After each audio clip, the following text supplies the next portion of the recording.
Assalamualaikum warahmatullahi wabarakatuh. Perkenalkan, nama saya Kevin Andrian dari kelas 3A D4 Telekomunikasi dengan nomor BP 191107/2044. Pada kesempatan kali ini saya akan menjawab soal-soal UTS dari mata kuliah antena. Langsung saja pada soal yang pertama. Jelaskan prinsip kerja antena sebagai pemancar dan penerima gelombang elektromagnetik. Nah, dapat kita lihat pada gambar. Pada gambar ini merupakan antena dipol. Antena dipol yang dicatukan dengan generator. Sebelum arus mengalir di kedua ujung antena dipol terdapat muatan positif dan muatan negatif.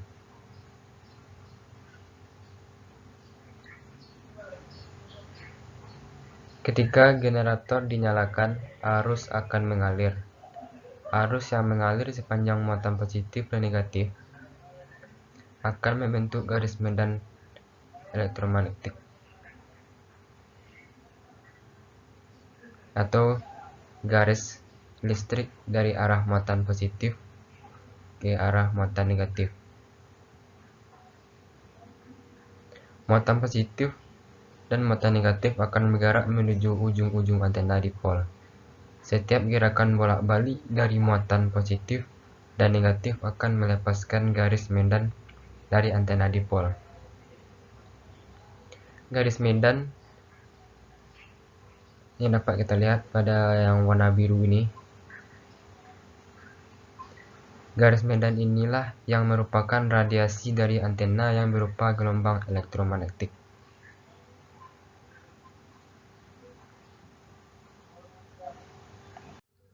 Selanjutnya,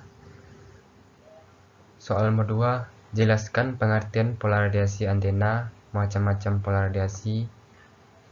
Jelaskan bagaimana cara mengukur dan menggambarkan pola radiasi 2D dan 3D.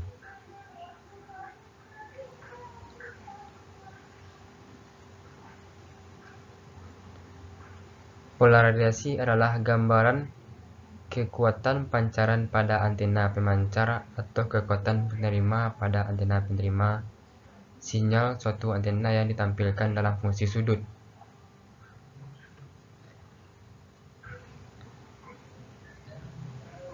Macam-macamnya, yang pertama omnidireksional. Dapat kita lihat pada gambar. Omnidireksional itulah ke segala arah.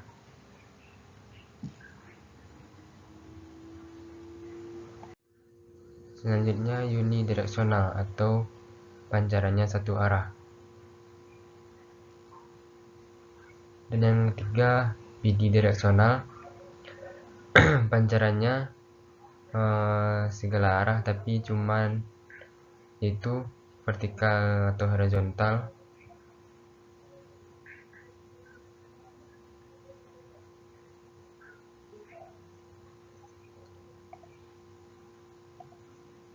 Cara pengukurannya yaitu RF generator digunakan untuk membangkitkan sinyal yang akan digunakan pada antena pemancar.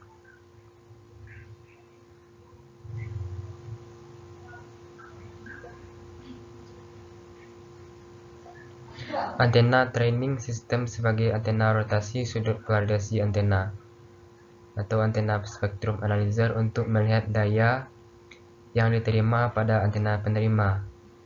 Menghubungkan antena yang akan diukur menggunakan polarisasi ke RF atau RF generator untuk membangkitkan sinyal dengan frekuensi yang diinginkan. Dan pada antena receiver dihubungkan spektrum analyzer untuk menampilkan dasar polarisasi dengan frekuensi yang sama dengan frekuensi pada antena transmitter. Antena penerima diputar dan dilakukan pengukuran polarisasi setiap rentang sudut yaitu sudut dari 1 derajat, 5 derajat, 10 derajat, dan seterusnya sampai 360 derajat.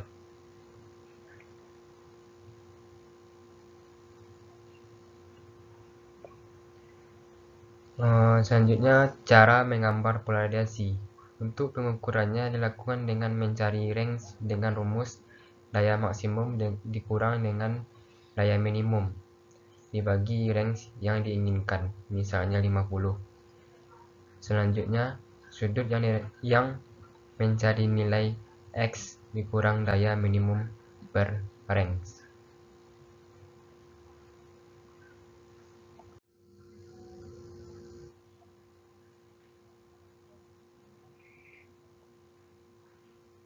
Selanjutnya, soal nomor 3, jelaskan pengertian half power bandwidth dan jelaskan cara pengukuran half power bandwidth dan kenapa kita harus mengetahui half power bandwidth dari sebuah antena.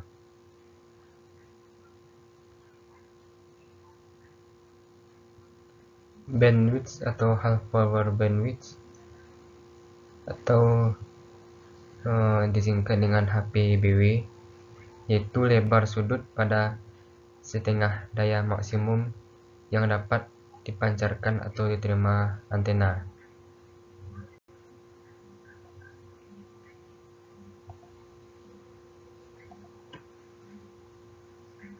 Ini yang disebut dengan HPBW.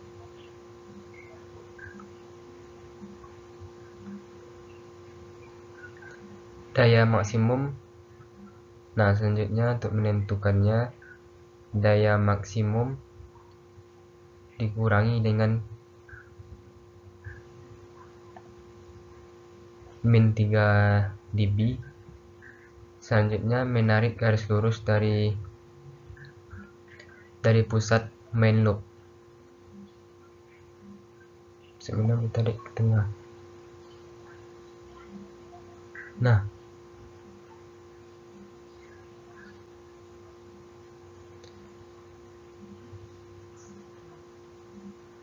dan kita lakukan pengurangan daya maksimum dengan min 3 dB pada kedua sisi.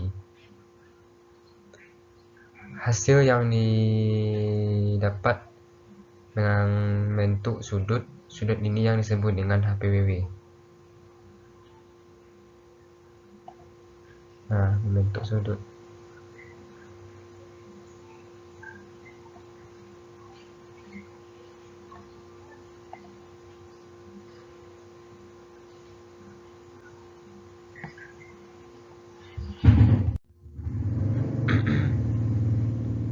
Selanjutnya soal nomor 4, jelaskan pengertian front to back ratio, jelaskan cara pengukuran FPR, dan kenapa kita harus mengetahui nilai FPR dari sebuah antena.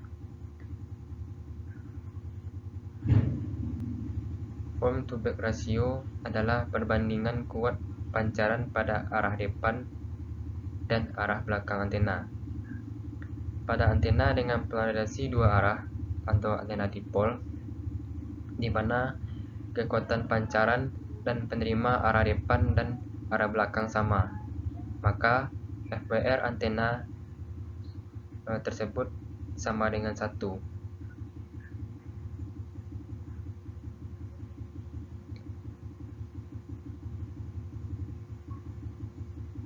Cara pengukuran FPR menunjukkan berapa besar daya yang diberikan kepada antena benar-benar diradiasikan ke arah penerima.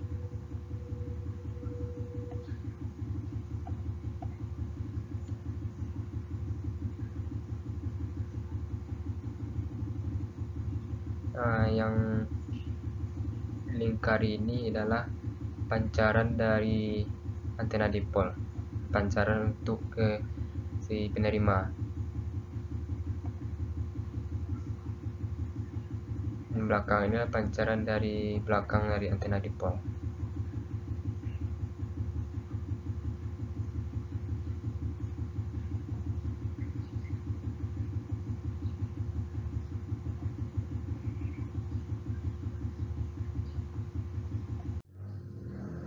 Selanjutnya, soal nomor 5, jelaskan pengertian gain antena, jelaskan cara pengukuran gain antena, dan jelaskan kenapa kita harus mengetahui gain dari antena. Pengertian gain antena adalah perbandingan daya pancar satu antena terhadap daya pancar antena referensi, atau pertambahan daya yang direlasikan pada arah tertentu dari suatu antena dibandingkan dengan daya yang direlasikan pada antena referensi. Gain antena disebut juga dengan power gain atau mengetahui lebar pancaran.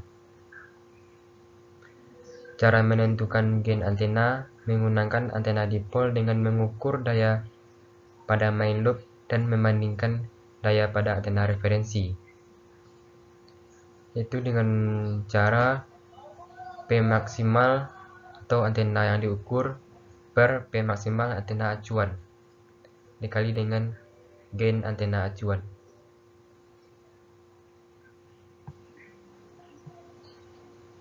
Selanjutnya nomor 6, jelaskan pengertian polarisasi antena, jenis-jenis polarisasi, dan bagaimana penerapan polarisasi antena pada sistem telekomunikasi.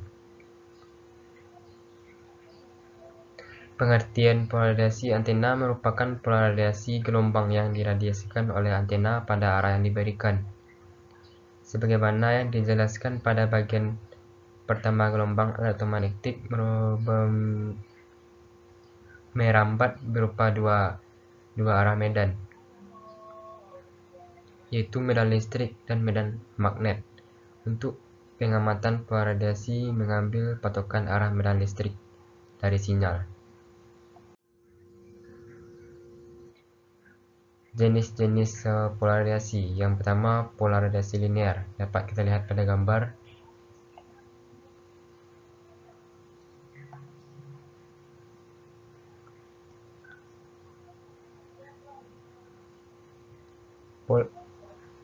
Polarisasi antena linear jika vektor medan listriknya merambat pada arah yang tetap. Apabila arah medan listriknya sejajar dengan sumbu Y,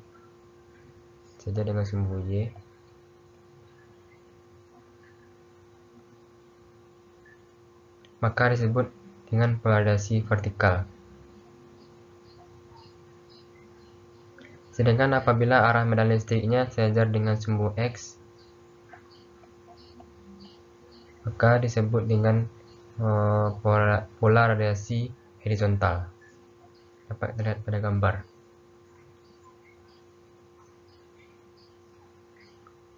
Selanjutnya, polarisasi melingkar atau sirkular. Jika kedua kutub antena dipol dibuat melingkar, maka akan menghasilkan polarisasi gelombang melingkar. Antena dengan polarisasi melingkar akan dapat diterima secara maksimum jika antena penerima juga mempunyai polarisasi melingkar. Tetapi antena dengan polarisasi melingkar tetap dapat menerima sinyal yang dikirim dengan antena berpolarisasi vertikal maupun horizontal. Tetapi terdapat kekurangan sebesar 3 dB bila dibandingkan penerima dengan antena dengan polarisasi melingkar.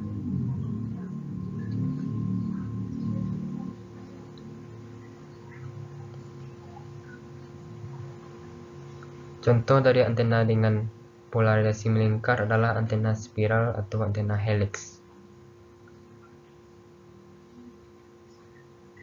Ini antena melingkar.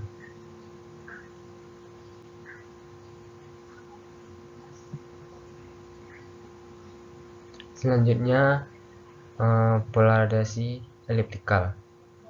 Apabila selama merambat arah medan vektornya juga berubah.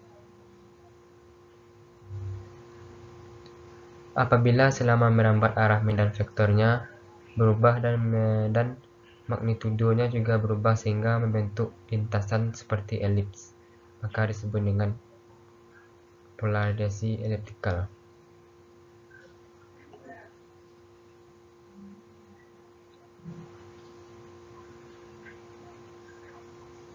Untuk membedakan polarisasi sirkular dengan polarisasi eliptikal.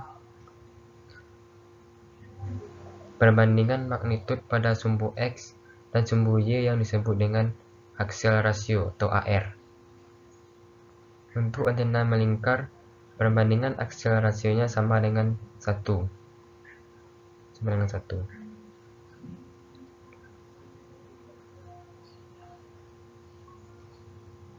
Sedangkan untuk antena linear axial rasio jauh lebih besar dari 1. Untuk antena elips yaitu antara 0,5 sampai dengan 1. Hanya itu yang dapat saya sampaikan. Kalau ada salah yang janggal, saya mohon maaf. Saya sudahi. Assalamualaikum warahmatullahi wabarakatuh.